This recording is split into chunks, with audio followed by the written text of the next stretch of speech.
आकर्षित लैंडमार्क, सपनों का घर जैसा आप चाहते हैं हम बनाते हैं। 1, 2 एवं 3 BHK ready position flat. Call 9827321321।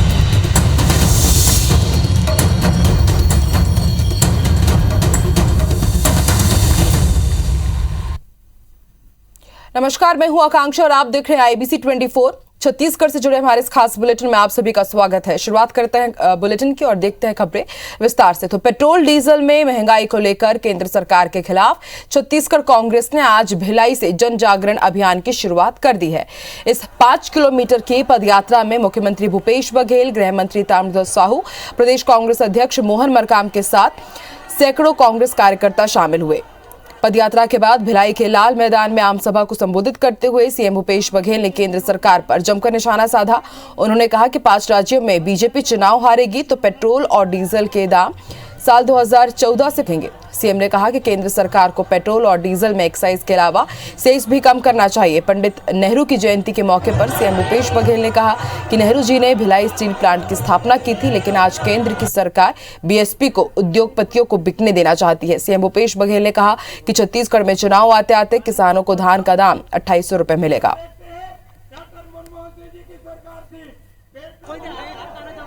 UPA के सरकार के समय में पेट्रोल और डीजल में जो एक्साइज ड्यूटी है वो उसी स्तर पे ले आया और सेस जो लगाए हैं उसको खत्म कर दे तो निश्चित रूप से महंगाई की जो मार आम जनता पे पड़ रही है खत्म हो जाए। कोई भीख नहीं मांग रहे हैं यहाँ के कर्मचारी, बीएसपी वर्कर, लेकिन उसे भी नहीं दे रहे हैं। ये तो केंद्र सरकार की हठधर्मिता है। मैं कोशिश कर रहा हूँ कि इस्पात मंत्री से बात हो, कल से मैं कोशिश कर रहा हूँ, लेकिन वो टेलीफोन के लाइन पे नहीं आ रहे हैं। आएंगे लेकिन उनसे बात करेंगे।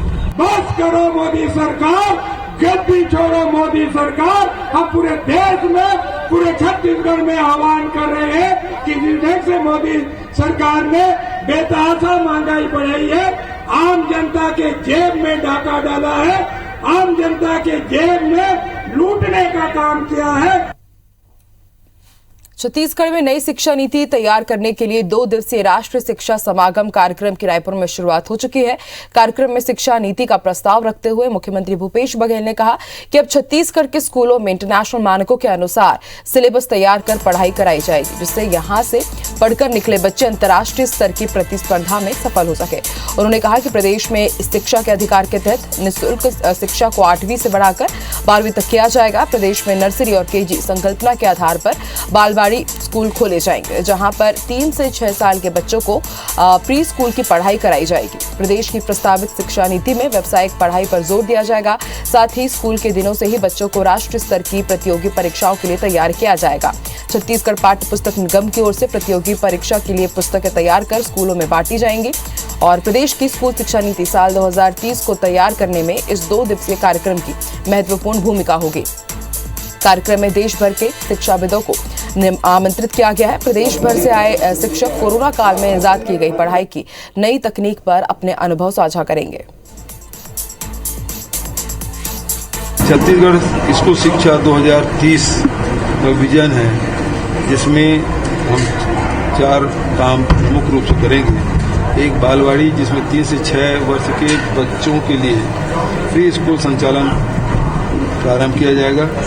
दूसरा, शिक्षा के अधिकार 8वीं तक के है, जिसे बढ़ाकर 12वीं तक किया जाएगा और अंतर्राष्ट्रीय स्तर का सिलेबस चिन्हित स्कूल में प्रारंभ करेंगे। ये अपना लक्ष्य तो ऊंचा है, अपना लक्ष्य ऊंचा रखना है कि राष्ट्रीय स्तर पर जो पढ़ाई हो रही तो हो ही रही।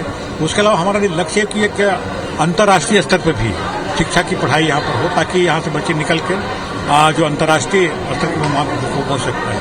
अंतर्राष्ट्रीय स्तर का जो मानक है और करिकुलम है, उसको तैयार करने के लिए शिक्षाविदों का, पूरे देश भर के जो शिक्षाविद हैं उनसे हम चर्चा करेंगे और साथ ही ऐसी शिक्षा जो व्यावसायिक शिक्षा परक हो और रोजगार परक शिक्षा हो, उसको प्राथमिकता देते हुए आगे बढ़ेंगे।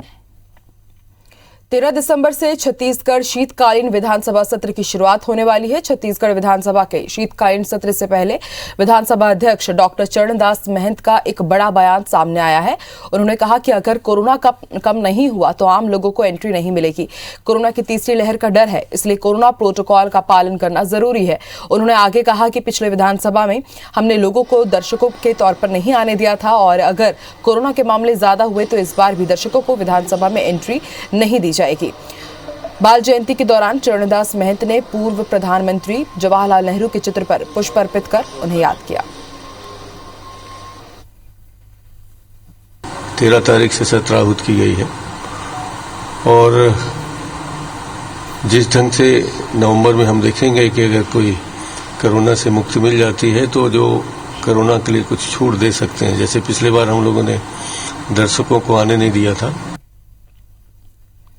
बिरसा मुंडा जयंती के उपलक्ष्य में आयोजित कार्यक्रम में शामिल होने राज्यपाल अनुसुईया उइके बिलासपुर पहुंचे। कार्यक्रम में शामिल होने से पहले वो नेता प्रतिपक्ष धर्मलाल कौशिक के निवास पर पहुंचे और कुछ देर समय बिताया। मीडिया से बातचीत के दौरान झीरम जांच रिपोर्ट पर राज्यपाल ने कहा कि मैंने राज्य सरकार को रिपोर्ट सौंप दी है। राज्यपाल तिलक नगर स्थित सरस्वती शिशु मंदिर स्कूल के कार्यक्रम में भी शामिल हुई। इसके बाद रात 9 बजे अटल बिहारी वाजपेयी विश्वविद्यालय के कुलपति निवास पर रात्रि भोज में वो शामिल होंगी। रात 12 बजे राज्यपाल उइके ट्रेन से अंबिकापुर के लिए रवाना होंगे।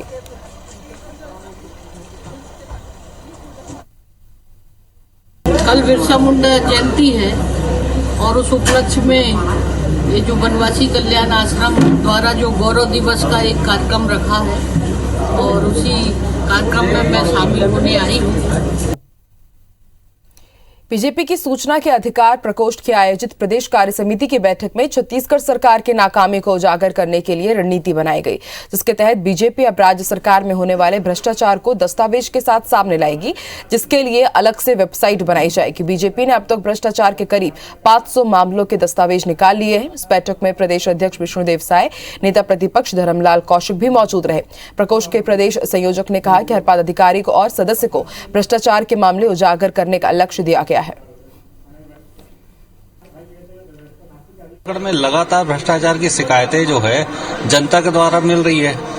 पार्टी का निर्देश है जितने भ्रष्टाचार की जानकारी आ रही है उसका दस्तावेज आप इकट्ठा करें और जनता के बीच में लाए कि ये दस्तावेजी जो भ्रष्टाचार है वो दिखाया जाए, मतलब पुख्ता दिखाया जाएगा। इसके लिए एक वेबसाइट अलग से बनाई जाएगी। वेबसाइट में हर चीज को डाला जाएगा और उसके अलावा जो है प्रचार माध्यम से इसकी जानकारी जनता को दी जाएगी।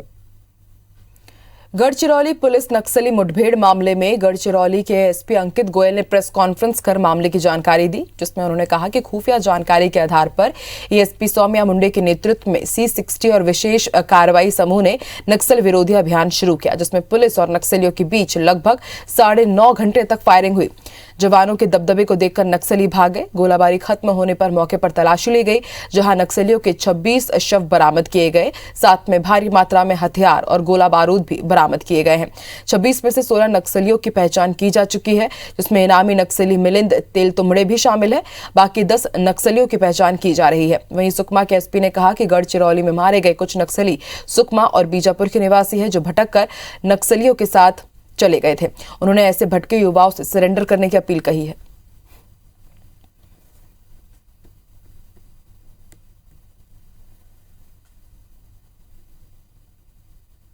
चारों डॉक्टर के हिसाब से अभी आउट ऑफ डेंजर हैं, लेकिन डॉक्टर के ऑब्जर्वेशन में है। ये फायरिंग ख़त्म होने के बाद जब हमारी पार्टीज़ ने उस एरिया को सर्च किया तो उस एरिया में हमको नक्सल का बड़े पैमाने पे सामान मिला। बहुत ज़्यादा मात्रा में सोफिस्टिकेटेड वेपन्स मिले, एम्यूनिशन मिले और उसके साथ साथ हमें 26 नक्सल के डेड बॉडी मिले, जिसमें 6 फीमेल और 20 मेल का समावेश है। वो सारा सामान एसओपी के हिसाब से हम लोग नक्सल के डेड बॉडीज सारे कोटगुल पार्टी में कोटगुल पोस्ट में लेके आए, और जिसमें हमारे जिले के जो युवा थे जो भटक के नक्सल संगठन में शामिल हो गए थे, वो लोगों का भी उसमें मृत्यु हुआ है। इसके लिए मैं सभी अपने सुकमा जिले के वासियों से अपील करना चाहता हूँ, जो ऐसे युवा जो गलती से नक्सल संगठन में या जबरदस्ती नक्सलियों के द्वारा उनके संगठन में शामिल कर लिए गए हैं, वो उनका साथ छोड़ें, क्योंकि इससे न केवल उनकी जान को खतरा है बल्कि इससे देश, दुनिया और समाज का भी इससे बहुत बड़ा नुकसान हो रहा है। मणिपुर में सेना के काफिले पर आतंकियों के हमले में शहीद हुए विप्लव त्रिपाठी, उनकी पत्नी और बेटे का पार्थिव शरीर कल सुबह 11 बजे विशेष विमान से छत्तीसगढ़ पहुंचेगा, जहां पुराना एयरपोर्ट टर्मिनल में उन्हें अंतिम सलामी दी जाएगी। इस दौरान सीएम भूपेश बघेल समेत कई वरिष्ठ अधिकारी भी शामिल होंगे। आज मणिपुर के मुख्यमंत्री एन बीरेन सिंह ने शहीद जवानों को पुष्पांजलि अर्पित की। आपको बता दें, कल मणिपुर में हुए आतंकी हमले में छत्तीसगढ़ के रायगढ़ के निवासी कर्नल सहित 5 जवान शहीद हो गए। कर्नल की पत्नी और 5 साल के बेटे की भी इस हमले में मौत हो गई है। असम राइफल्स के कमांडिंग ऑफिसर विप्लव त्रिपाठी चेक पोस्ट का निरीक्षण कर वापस लौट रहे थे। उस दौरान आतंकियों ने इस घटना को अंजाम दिया।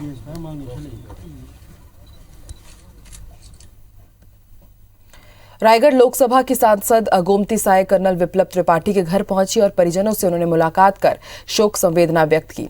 मणिपुर में हुए उग्रवादी हमले में रायगढ़ के रहने वाले कर्नल विप्लव त्रिपाठी शहीद हो गए हैं और वहीं उनकी पत्नी और बेटे की भी मौत हो गई है। गोमती साय ने कहा कि रायगढ़ शहर ने अपना बेटा खोया है और उग्रवादियों की कायराना करतूत का जवाब दिया जाएगा।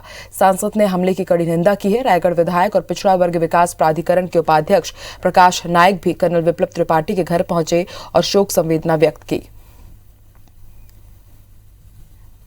रायगढ़ ने अपना एक वीर सपूत खोया है और बुल्लू भाई यहीं पढ़े हैं और अगर इस तरह घटना कोई होती है तो ये निस्संदेह बहुत कारणा घटना है। मैं इस घटना की निंदा करता हूँ और जितना भी निंदा की जाए बहुत कम है। कि आज रायगढ़ का लाडले बेटा देश सेवा करते करते आज पूरा परिवार शहीद हो गया। इससे बड़ा दुख का विषय कोई हो ही नहीं सकता है। उनके परिजन से आज हम सब मिलने आए हैं, पूरा भारतीय जनता पार्टी के परिवार मिलने आए हैं। बड़ी खबर आपको रायपुर से बता दें, आईपी क्लब में देर रात तक नशे की पार्टी चलती रही है और क्लब में नशे की पार्टी का वीडियो सामने आया है।